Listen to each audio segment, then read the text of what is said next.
This tutorial I will cover up this. If I attacked on enemy, as you can see, it's get destroyed. Okay, basically we will take a look on how to create melee combat for our player. Okay, so let's dive into this topic. Over here player game object, and if I hit this play button in the top, when I click left mouse button, I'm just showing that attack animation, but there is no way to damage our enemy. So what we will do, we will damage our enemy. So I'm gonna basically melee attack we will do. So as you can see, when I click left mouse button, I'm just playing the attack animation of player game object, but there is no way to damage our enemy. So let's do that. Okay, so let's do that. So I'm gonna unplay this, and I'm gonna open up a player script. You can create a separate script for attack, it's up to you. So just go ahead to project tab, then assets. Okay, right click on it, then create C# script, name it to something like player attack or attack, it's up to you what you want to name it, and attach that script to this player game object. Basically select that game script and drag it to add component section. Okay, and double click that to open up in Visual Studio. So I'm gonna open that up. So as you can see, when I try to click left mouse button, I'm just triggering that attack animation, but there is no way to damage our enemy. Okay, basically firstly what we want to do, we will create basically we want to create a circle around this sword. Okay, if I select this player game object, then this animation tab. Okay, and I'm gonna select this attack animation. As you can see, we have the sword, so we will create a attack point, and from that point we will create a circle around this sword. Okay, around that sword, and if that circle collide with enemy game object, then we will damage our enemy. Okay, basically we will target our enemy game object. Okay, so let's do that, and we will call that function over here. We can call it through animation event. So I'm gonna go over to here. As you can see, this will be the perfect timing to damage our enemy. Okay, so we going to over here and add event. As you can see, okay, so you have to click on add event, then you have to select the function you want to damage. Okay, so I'm gonna delete it for now. So let's open up our player script one more time because we want to create that circle. So let's open that up by double clicking okay on it, and let's create our own method for that. So let's go bottom and make it public, so we can call that function as you seen over there through animation event. Okay, and for function we have to type void. Let's call this function to attack enemy or attack, make first bracket and some curly brackets. Okay, so to create circle around this sword, firstly we will create a point, and from that point we will create a circle with some certain radius. Okay, to create a circle we have to use this function, it's called physics 2d. Okay, physics, sorry, physics 2d. Okay, physics 2d dot overlap circle. Okay, overlap circle. So this function over here will take the position from where you want to create the circle. Okay, and the second thing, it will take the radius of that circle you have to specify. Okay, and the third thing, it will take the layer mask, basically which layer you want to target. So in our case we just only want to damage our enemy game object, so I'm going to target the enemy. Okay, so we have to assign our enemy game object as a enemy layer. To do so, let's assign those variable first. Okay, so I'm gonna make it comment by double slash and let's assign those variable. Okay, let's go to top of our class and assign those variable first, then we can use it later to create that circle. Okay, so let's go to top of our class. Over here, firstly we need the point from where we want to create the circle. Okay, so if I go to Unity, I'm gonna right click on player game object, then create empty game object, and move that game object center of this sword, because basically we want to create the circle from the center of the sword. As you can see, I already have created. Okay, move that point over here, something like that, by selecting moving tool in the right. And we have the attack point now. So let's go to script one more time, and let's make public transform. And we know transform is responsible for position, rotation and scale.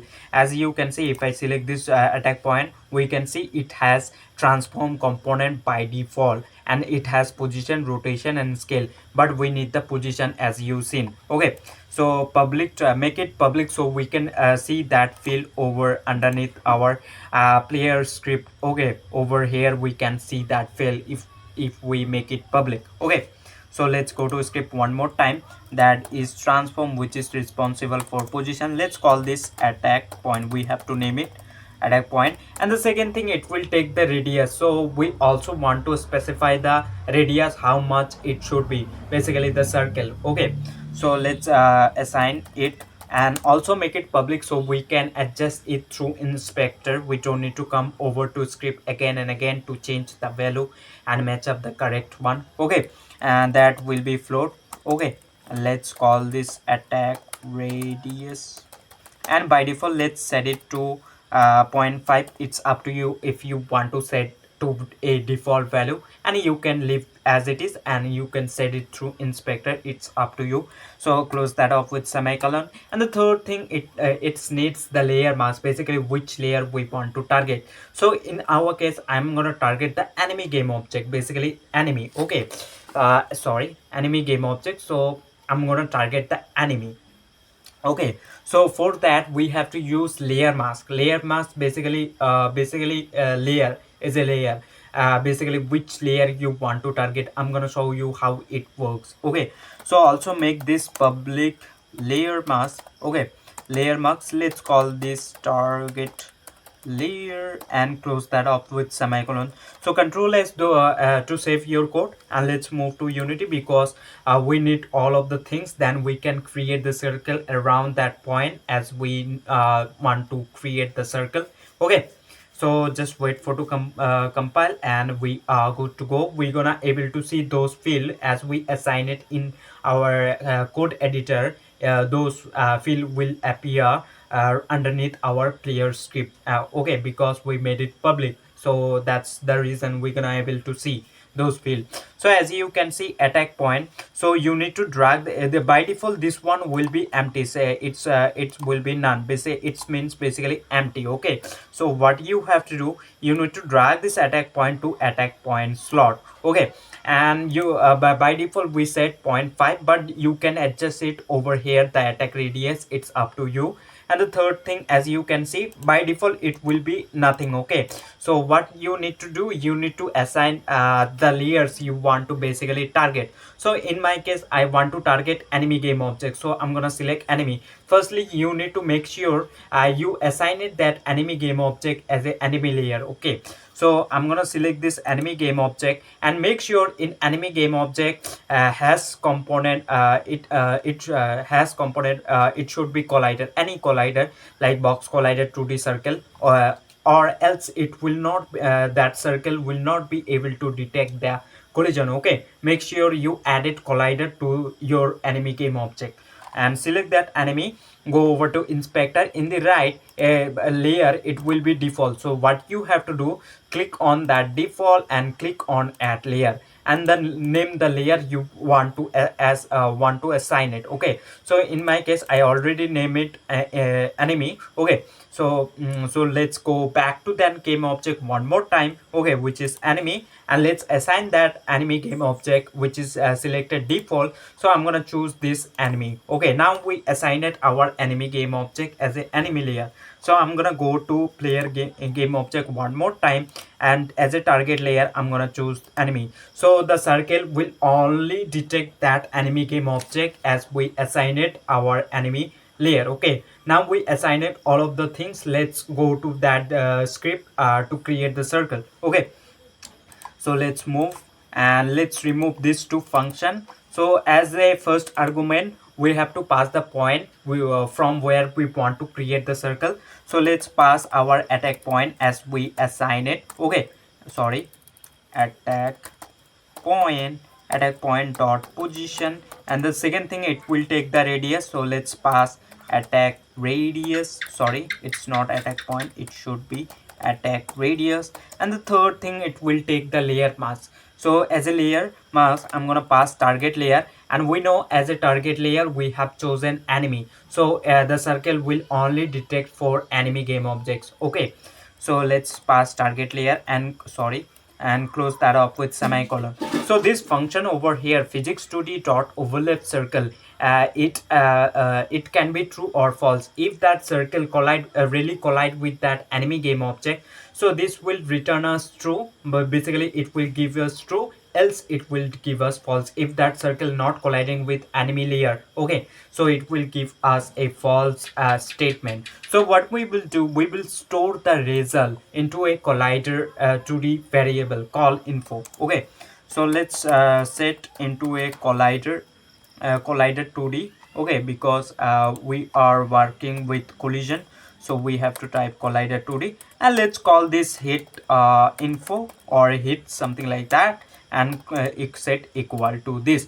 So this hit info can be true or false, and we can extract info by this hit info, like name of the game object, that circle collided with, tag, rigid body, all of kind of things we can extract. Okay, so this hit info can be true or false. If that circle really collide with that enemy game object, so this hit info will be true, else this hit info will be false. Okay, so after it, what we will do, we will check if hit info is true. Okay, is equals to true, or you can set it as it is, it's also means true. Okay, so make some curly brackets. So basically that circle really colliding with that enemy layer. Okay, so what we want to do, let's check that out, it's really working or not. Okay, so let's print out a message in the console. To print out, we have to type debug.log. So let's sort, okay, sort collided with, and plus the name of the game object. Okay, so plus you can so we will go over to hit info. Okay, hit info, as you can see, we can extract anything by this hit info. We can extract info, the name of the game object. Firstly, we need to go over to transform. Okay, so let's go to transform. By that transform component, we will access the name. Okay, so dot name. Okay, and close that off with semicolon. But we also need to call this function. We made the function, we never calling it, so this line of code will not be execute anymore. Okay, but we want to call this function through animation event, so it will be accurate as you seen. Okay, so control S on your keyboard to save your code, and let's move to Unity. Okay, let's move to Unity. It will take a few moments, and it will compile our script. Okay, compile our script. So just wait for to compile, and we are good to go. Okay, so it's just taking a little bit amount of time, and we are done. When it's done,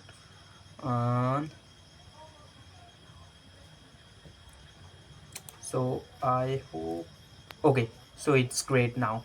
So as you can see, okay, as you can see, we are not able to see that circle. Okay, we are not able to see that circle.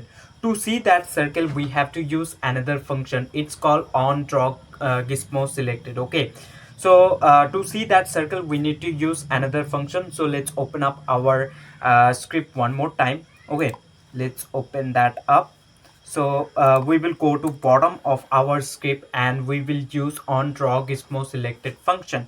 Okay, on draw gizmo selected function, and this function over here will draw the circle. Firstly, we need to use that. Okay, so this function is responsible for drawing. So what we want to draw, we want to draw that circle around that attack point. Okay, to draw, we have to use this gizmos. Okay, gizmos dot draw where sphere. Okay, where sphere, and as a first argument, we have to pass the point from it will draw the circle. So let's pass our attack point as we assign it, attack point dot position, and the second thing, it will take the radius, or as we as we assign it or specify it. Okay, so let's pass that attack radius. Okay, attack radius, and close that off with semicolon. But this function over here will give us give error. Okay, if you don't assign the attack point. Basically, if you haven't dragged this attack point to attack point slot, this function will still try to find that attack point, and it will draw with this radius. Okay, attack radius. But we know if you haven't assigned it, but basically that field is empty, which says none. Okay, so this will give you error, because it will still try to find that attack point, but we don't know. If we haven't assigned it, it will not able to find, so that's why it's gonna give us error. Okay, so before we draw the circle, we will check if we drag it that attack point to attack point slot or not. Okay, so we will check if attack point, okay, attack point is equals to null. Okay, null. Then we will type return. Basically, what does it means? Basically, attack point, we are checking if attack point is equals to null. Basically that field is empty, basically none. If that is the case, we typing return. So after return, whatever line of code you write, it will not be executed in C sharp. Okay, so if attack point is null, basically that field is empty, which says none. So this line of code underneath over here will not run. Okay, will not run. Basically after return, whatever you write, those line of code will not be called out. Okay, so control S on your keyboard to save your code. Let's move to Unity, and we will able to see that circle around that attack point with as we specified the attack radius. As you can see, you can adjust it over here.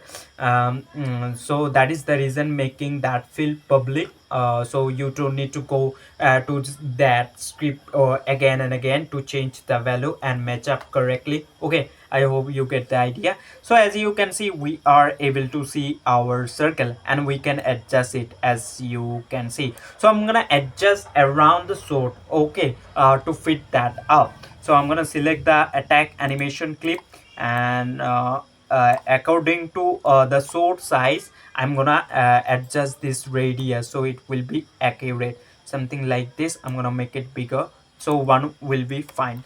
Let's make it 1.2. Okay, so now it's fine. Okay, so let's select the console in the bottom and hit this play button in the top. Okay, oh, so we forgot to call that function. We made that attack function as you seen. Okay, but it will not call out. If I try to click left mouse button, okay, we should able to see the name of the game object should appear over here, enemy, but it will not, because we didn't call this function. This we made the function over here attack, but we never calling it. So let's call that function. But when we should call that, we will call that function when we play attack animation clip. Okay, so let's go to Unity and select that player game object, and select this animation tab in the left. Okay, and select this player attack animation clip. So I'm gonna go over here. So this is the perfect time of damage our enemy game object. Okay, so go over some frames and click on this add event. Okay, click on this add event, and go over to inspector in the right. Okay, and it says no function selected, so we will go over to player script. In player script, as you seen, we created that attack function, so we will go over to that. Methods basically means functions. Okay, and select that attack function, and we know what attack function is doing.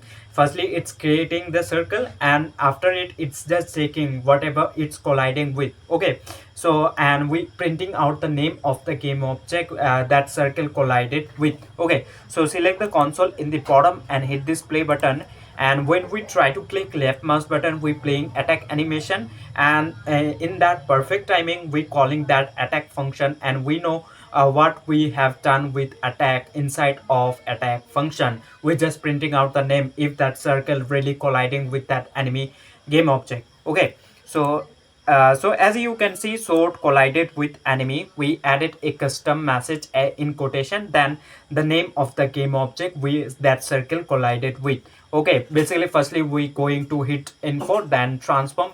By transform we accessing the name of the game object that circle collided with, but instead of printing it now, okay, name, basically we want to damage our enemy game object. Okay, so to damage our enemy game object, what we have to do, we need to give some health to our enemy game object to damage it. Okay, and after when enemy lose out all of his health, it enemy should destroy after it. Okay, so we need to give some health to our enemy game object first. Okay, let's make a enemy script. Okay, go over to project tab, then assets, right click, create shop script. You can call it something like enemy health, it's up to you, whatever you want to name.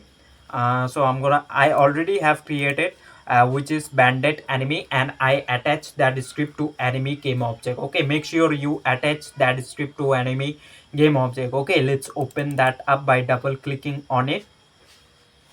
So as we can see, we have start and update function. I'm gonna remove this start function, I don't need it for now, and I'm gonna leave this update function, we need to use it later. Okay, so let's give some health. Okay, so let's make it public. So we can adjust it through inspector as well. We can assign the enemy health to our for our enemy game object in inspector. Okay, that will be integer whole numbers like 1 2 3 4. Let's call this one max health, and by default I'm going to give it something like 3 unit of health, and close that off with semicolon. And in the bottom I will create a function that will subtract our max health, enemy max health, when we attack our enemy game object. Okay, when the player should collide with that enemy game object, enemy should lose out his health by 1 unit. Okay, so what I want to do, I will create a public because making it public, so we can call that this function from another class. So that is the reason of marking as a public. So for function we have to type void. So let's call this function to take damage, make first bracket and some curly brackets. So what we want to do inside of this function, we want to subtract from our max health by 1 unit. Okay, so max health, we have to type max health minus equal 1. So let's suppose we call this function for the first time. Okay, take damage. Okay, for the first time. So we know by default we have given 3 amount of health to our enemy game object. So this one is 3, so 3 minus 1 will be 2. Okay, and let's call this one second time. So this one is already 2, 2 minus 1 will be 1.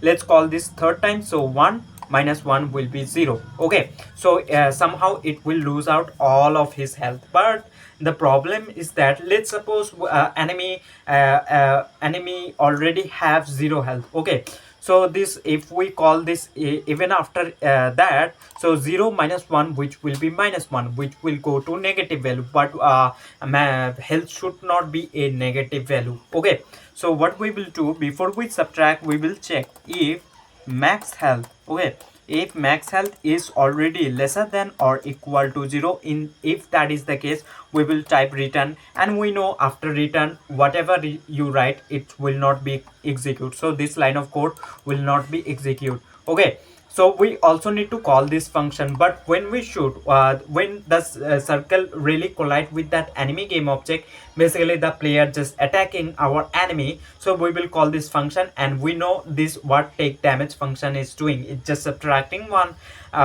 amount of health from our enemy game object. Okay, so let's call this function. So control S to save your code, and control S to save your code, and let's go to Unity, and let's open up our player script. When we attack, wherever we attacking, okay, we will open that app, and we will call this function, and take damage function of enemy. Okay, as you seen, we created hit info variable, and we can extract anything by that hit info, like the script we attach to our enemy game object. We just accessing the name of the game object. But what we will do in this case, so let's open up our players script. Okay, attack script, by double clicking on it, okay, double clicking on it.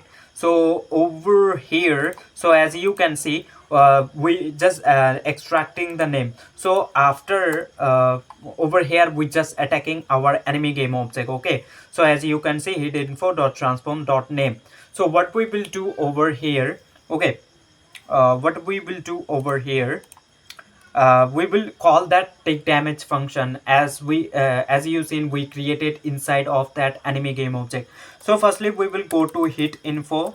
Okay, hit info and then get component. Okay, hit info get component, and the component we are looking for, which is our bandit enemy script, basically enemy health script, as we created to and attach that to enemy game object. Basically we just accessing that enemy health script or that bandit enemy script as you seen. Okay, which is in my case bandit enemy, and make some first bracket, and over there we have created that take damage function, and as we mark it as public. Okay, so we what we have to do, we have to type dot, and we have to call the function which is take damage, and make some first bracket and close that up with semicolon. So if that circle is colliding with that enemy game object, firstly we just printing out the name of the game object, and we just try accessing the basically we just getting that enemy script or enemy health script as you seen I created. Okay, firstly we going to hit info, then we getting the component which is bandit enemy. In there we created that take damage function, and basically we calling it, and we know what take damage function is doing. Okay, so control s to save your code, and let's go to Unity and select this enemy game object. When we attack 3 times to enemy game object, it should lose all of his health. Okay, it will go to 0, but after 0 it will not subtract anymore, as you seen, or we type it return. Okay, whenever the health hits 0, okay, or lesser than 0, we just stopping right there. Okay, so if I select this enemy game object and hit this play button, and try to attack 3 times to enemy game object, it will lose out all of his health, because we have given 3 amount of health. But it's up to you. So 1, okay, as you can see, max health becomes 2, and then second time I attack, and third time I attack. As you can see, max health of enemy becomes 0. So when it's become 0, we should destroy our enemy game object. Okay, so let's open up our enemy health script or enemy game object, sorry, enemy script or bandit enemy I created. So I'm gonna go over to update function, because why I am doing inside of update function, because this will be accurate. We know update function calls every single frames, it's called in 1 second 60 frames, so it will be accurate. So I'm gonna check over here if max health, okay, max health is lesser than or equal to 0, because basically enemy don't have any health, it's totally 0. So make some curly brackets. So what I want to do, I want to destroy, so we have to use this function, it's called destroy, and we have to pass the game object we want to destroy. So we want to destroy itself. So what we have to do, we know we attach this bandit enemy script to our enemy game object. So this dot game object, it's referencing a whole itself. Okay, basically itself, and close that off with semicolon. Control S to save your code, and let's go to Unity. So whenever enemy health goes below 0 or becomes 0, it will destroy itself, because we using that destroy function, which takes the game object we want to destroy. Okay, so when this max health becomes 0, it will destroy itself. So we attach our bandit enemy script to enemy game object. So this dot game object over there referencing itself. So if I hit this play button, and when the enemy lose out all of his health by 1 by 1, so it will destroy itself. Okay, it's up to you, you can give any amount of health, it's up to you. So if I hit attack 3 times, 1, 2 and 3, as you can see enemy game object get destroyed. but you can show some effect after destroying it. Okay, you can shake your camera, it's up to you, whatever you can expand upon it. I hope you enjoyed this tutorial and learned something. Okay, and lastly, thanks for watching this video. Okay, goodbye.